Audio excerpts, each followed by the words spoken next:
ఈరోజు మనం అందరికీ భయపడతాం, దేవుడికి భయపడం. అది బాధ. పోలీసులకు భయపడతాం, రాజకీయవేత్తలకు భయపడతాం, పెద్ద వ్యాపారవేత్తలకు భయపడతాం, మర్డర్లు చేసేవారికి భయపడతాం, దొంగతనం చేసేవారికి భయపడతాం, నరహంతులకు భయపడతాం, వీళ్ళందరికీ భయపడతాం, కానీ దేవుడికి మాత్రం భయపడం. కానీ నేను అంటాను, దేవుడికి భయపడిన వాడే చరిత్రలో స్థిరపడ్డాడు. దేవునికి భయపడిన వారే జీవితంలో విజయాన్ని సాధించగలిగారు.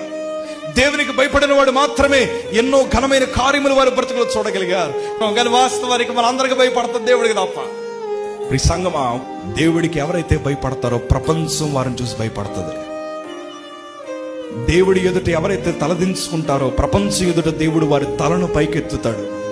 దేవుని సన్నిధిలో ఎవరైతే చేతులు కట్టుకుని వారు బ్రతుకుతారో అనేక మంది చేతులను బలపరిచేలాగా నా దేవుడు వారి చేతులను మారుస్తాడు. అలా ఉండాలి అంటే మన జీవిత క్రమం బాగుండాలి.